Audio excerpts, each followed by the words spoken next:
She's on her deathbed. In fact, the whole story, the magician's nephew, is bracketed by the story of Diggory's mom. She's sick at the beginning, and then we're going to see how it resolves. And this is, he's just eaten up by, my mom's going to die. My mom's going to die. My mom's going to die. And the thought of Mother well again, there's a point where he says, he has this thought of, maybe Mom could get well again. And he actually resists it. He fights back the hope because he's been disappointed so many times before. You know that kind of feeling, right? Where you just don't even want to hope because you don't want to be disappointed. At one point he hears Narnia might be the land of youth. And he thinks, maybe something here could heal my mom. And so he runs down to ask Aslan, can you give my mom something? And as soon as he gets down there, he finds out that he's actually the reason that evil has entered Narnia. He accidentally brought evil into Narnia. And Aslan says, this is the boy who brought evil. And immediately it's just, oh, right? There's no way that he's going to help me now. Right? All hope just evaporates. And so he's this little boy. He's to blame for evil in Narnia. His mom's going to die, and now there's no hope of getting any help. He's just hopeless. Time out on him. Let me tell you one more story about a little boy named Jack. A little boy named Jack Lewis, actually. 9 years old. He's lying in bed with a toothache. He's got a toothache and headache, and he's calling for his mom, and he's curious. He's been calling, and she doesn't come like she normally would. And at one point, his father walks in and says, gives him this news. It says, your mom has cancer, and she's going to die. 9-year-old boy, faced with his mom's death. And eventually she does. And in the meantime, the home gets filled with fear, right? The kind of fear that a kid has to go with, doors slamming, conversations between adults that are very intense, and you don't know what it is. And Lewis at one point wrote, the sight of adult misery and adult terror has an effect on children, which is merely paralyzing and alienating. It just freaks kids out, right? He prays his first prayers, God, heal my mom. And they go unanswered. And top it off, his father doesn't recover from this. His father does not handle the loss of his wife well and actually becomes erratic in his temper. He's unstable and anxious. And Jack and his brother, warning, withdraw from their father. So they lose their mother through death and their father through withdrawal. And at one point, Lewis writes about himself and his brother and says, we were two frightened urchins huddled for warmth in a bleak world. Now, that's a perfect description of Shasta and Diggory. Two little urchins huddled for warmth in a bleak world. But now they're huddled beneath the shadow of a great lion who's about to change their stories forever. So what happens? Well, back to Diggory. Diggory thinks all hope's lost. There's no way that Aslan's going to heal my mom. And Aslan says, are you ready to put right what you've broken? And Diggory says, I guess so. And he looks up. When he said yes, he thought of his mother, and he thought of the great hopes he had and how they were all dying away. A lump came in his throat and tears in his eyes, and he blurted out, but please, can't you give me something that will cure Mother? That's what you would do if you were a little boy in that situation. And he looks up. He asked for the impossible. He looks up into the lion's face, and what he saw surprised him more than anything else in his whole life. The tawny face was bent down near his own, and wonder of wonder, great shining tears stood in the lion's eyes. They were such big, bright tears compared with Diggory's own, that for a moment he felt as if the lion must really be sorrier about his mother than he was himself. my son, said Aslan. I know. Grief is great. Only you and I in this land know that yet. Let us be good to one another. And Aslan knows. He knows pain. He knows sadness and anguish and loss. He is a lion of sorrows, acquainted with grief. And he identifies with the weakness and suffering of a lost little boy.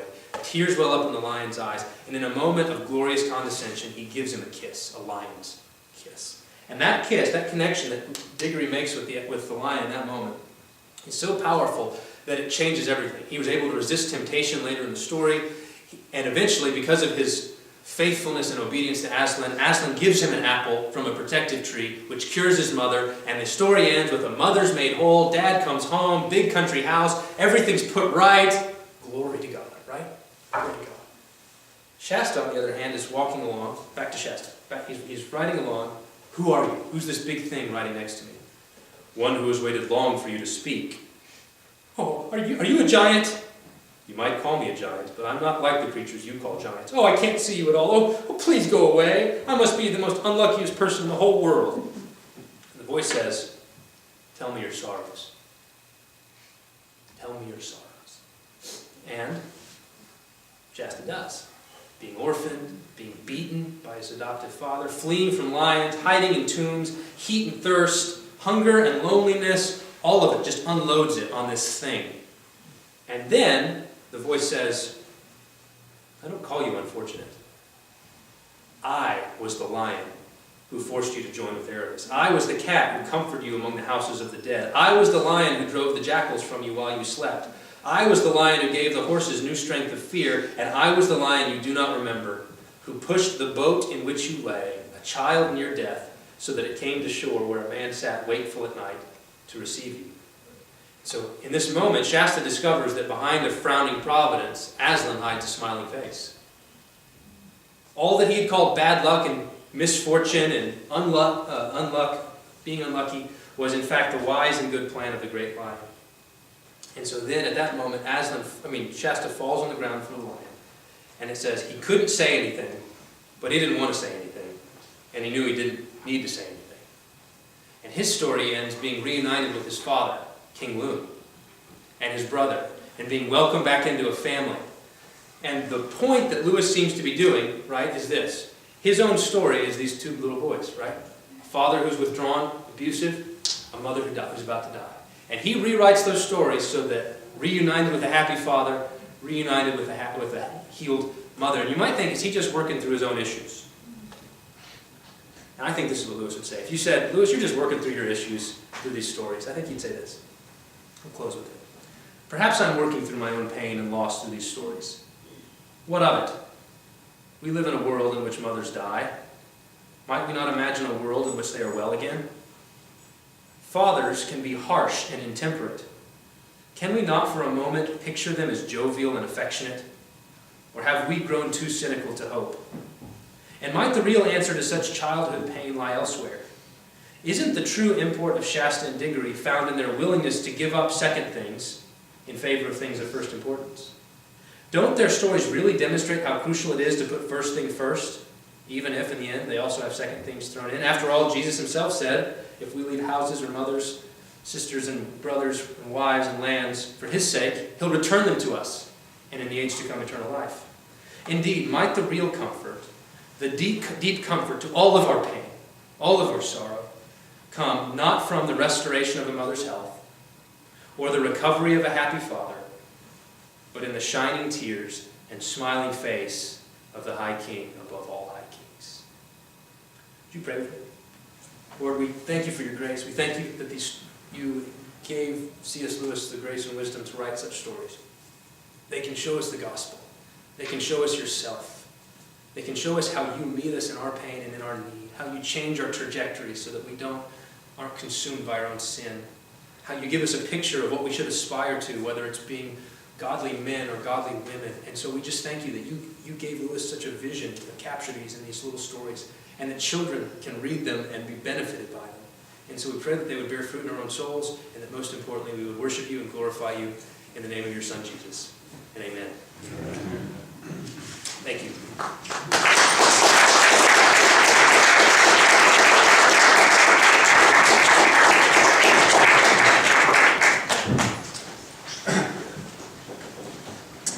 Thank you, Joe. Our next speaker is Dr. Brad Sickler, who is an assistant professor of philosophy at Northwestern University. In the interest of full disclosure, Brad is a high school friend of mine. By way of introduction, I would like to share some very entertaining stories about him. But because he did not raise any objection at my ordination when the bishop asked, I'll have to just say I'm very happy to have him here, and I'm sure you will enjoy his lecture.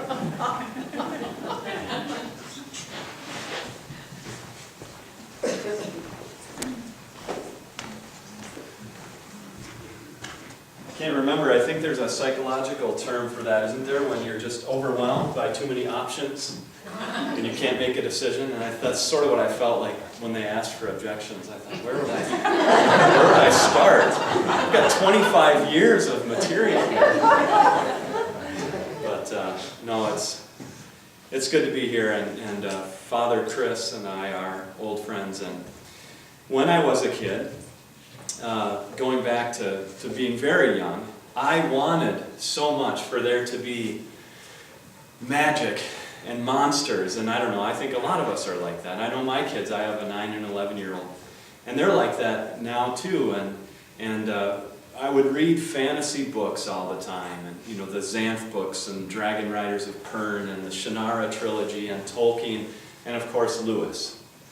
And read these books over and over, and would play games like Dungeons and Dragons, because I could invest my world with, you know, curious spells and magical items, and read through the monster manual and form characters. And this is something we used to do in Chris's basement, was form these characters and have these pretend adventures. We wanted the world to be rich like that and full of these sorts of things. And I remember even one time, somewhat earnestly, looking for a way into Narnia and thinking, it just seems probable, there's got to be one. Maybe I was a little bit like that professor. Nothing could be more probable. The professor in the story who says that. One of the verses that I was thinking about as I was preparing this talk is from Job chapter 9. Job 9 verse 10. He performs wonders that cannot be fathomed, miracles that cannot be counted. And what I want to do is sort of look to Lewis, because I think one of the ways that Lewis, everyone's favorite Anglican, one of the ways that he tries to engage his readers is by filling their world again with the wonder that they've lost or that they've become inattentive to. In the medieval era, it was, you know, it was populated by all kinds of interesting creatures, and you know, books full of magic creatures and stories. And one of my favorite is known as the sea bishop, or the bishop fish. And the sea bishop was a type of sea monster reported in the Middle Ages, and according to legend, it was taken to the king of Poland, who wanted to keep it. And so he brought in a group of bishops to whom the bishop fish then gestured and appealed to be please released. Could you please release me? And they granted its wish, and it made the sign of the cross and disappeared back into the sea. Interesting fish. And then apparently there was another one supposedly caught in Germany, but that one refused to eat, and it died after 3 days. So I'm not sure there are any bishop fish, but wouldn't that be an interesting fish? I like to fish, catch a fish that, you know, pleads with me to please release him, and then, you know, blesses me with the sign of the cross as I let him back into the sea. But dragons and unicorns and banshees and ogres and pixies and sprites and werewolves and shapeshifters and all these other fantastic creatures. I wanted my world to have those things, and you probably did too when you were young. But then something happens, right? Something has happened to us culturally, something happens to us individually. The world loses all that luster. It loses all that magic. The sparkle wears off. And then we come to find that we actually, turns out, live in what we think is a sterile, demythologized, spare, arid kind of place, devoid of anything amazing and wondrous and curious and interesting. Science has advanced. We know, yes, there are no dragons. And that's a sad revelation. There aren't any trolls in the mountains. There aren't any minotaurs or harpies or elves or fairies. And we despair because there's no magic anymore. I remember when I had a psychology class in college as an undergrad, my professor going through and systematically stripping the world of whatever it seemed magical or supernatural. And he thought this was really important for us psychologically as part of our development. And he would say, you know, back in the bad old days when people were stupid, they thought that storms were due to, you know, the rage or the anger of some kind of god, and that's what caused volcanoes, and it was demons that caused mental illness. But now we know better. This is what they used to think, but now we know better. And he just thought it was really important for us to shed any vestige of that magical worldview. He would want us to say, there isn't any magic anymore. But I question that. As Hamlet said, there are more things in heaven and earth, Horatio, than are dreamt of in your philosophy. One of the stories that, Joe focused on the Narnia series, and I'll talk about those quite a bit too, but there are some other things that Lewis wrote. One of them, he wrote what's called the Space Trilogy. Has anybody read the Space Trilogy? Far fewer people read the space trilogy, but it's good. It's less engaging, I think, than the Narnia books, but it's still good and worth reading. And in the last of these, there's a sort of cosmic battle that's coming to a head. And there's been an organization formed called the NICE, which stands for the National Institute for Coordinated Experiments. And it has as its purpose the advancement of science for improvement of society. Right? It's really this sort of totalitarian regime, but that's how they advertise themselves. And it's really interesting in this story because you've got the bad guys who are these white lab coat science people, and one of them has actually been decapitated. He's a former scientist, and he's kind of being held alive through some strange kind of, it turns out to be spiritual power from the dark powers. But it's very telling what Lewis thinks about this, and he writes about this sort of thing a lot, because the way that the NICE and all of its machinations are ultimately defeated is by bringing someone back to life. Anybody remember who that is? Merlin. Merlin. The way that you defeat this kind of thinking is by intentionally reviving magic. And Merlin ends up being, Merlin then, he gets inhabited by, in Oyarsa, which is one of the angelic creatures. So just as importantly to Lewis, this is not merely a battle of ideas, but a spiritual battle, and the forces of evil are running the NICE, this institute. And the forces of good magic are needed to drive it back. So how does Lewis envision this going? Because he's in an age, you've seen probably some of these campy videos from the 40s and 50s, the educational films about how science is going to make everything better, and they show the housewife in the kitchen with all the new contraptions, and it's going to be all this labor-saving stuff. And he's in the middle of this. Science is our redeemer kind of atmosphere. So how does he envision this going? Well, really what he wants us to do is just look around. Look around, because there's an interpretive role that we play when we encounter the world and what we're going to do with what we encounter. So think about the fact that all these dogs here, as well as all of us, as well as this building, as well as the pews and the snow outside and the sun that's shining, I had forgotten about this big orange ball in the sky. They're all made of protons, neutrons, and electrons. You say, yeah, I've known that since I was 12. But have you thought about how marvelous that is? My children like to play with Legos. And they'll take Lego bricks, and they can build some pretty interesting things, but they can't build anything that talks. They can't build anything that's alive and reproduces itself and moves itself. They can't build anything edible out of Legos. Think about that. You take protons, neutrons, and electrons, and just by arranging them, you could maybe get a moon, you could maybe get a star, you could maybe get a dog, you could get an apple pie. All from these same things. That sounds pretty magical. That's magical stuff, isn't it? Everyone knows that opposite charges attract, right? So you take two magnets and you put them together, you put the opposite poles together, they'll stick together.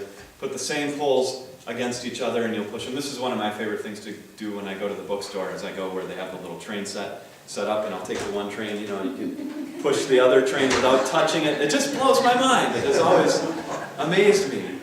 Why is that? They don't touch each other. How does the one train car push the other train car? And we can talk about electromagnetic fields of force and things like that, but that's a marvelous thing. That's a magical thing. We lose sight of the magic all around us. Think about space. We live in a universe that's mind-bogglingly huge. If you could travel at the speed of light, 186,000 miles per second, and if you did that for, 15 billion years, you could get from one side to the other. But that's how long it would take you going that fast. But what would you find? Would space have an edge? That doesn't make any sense. How could it have an edge? What would the edge be butting up against? Because if it's butting up against something, then it's not really the ultimate edge. Well, maybe it goes on forever. Well, that doesn't make sense either. How could we contemplate that? That it literally goes on forever in every direction? We live on a world full of rocks that are, surrounding this molten core, whirling around through space, around this giant ball of fire. That sounds magical, doesn't it? Job says, He is the maker of the Bear and Orion, the Pleiades and the constellations of the south.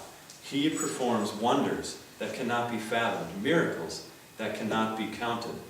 I have a bouncy ball here. I bet you can make a prediction, and I bet you'll be right. What's going to happen if I let this go?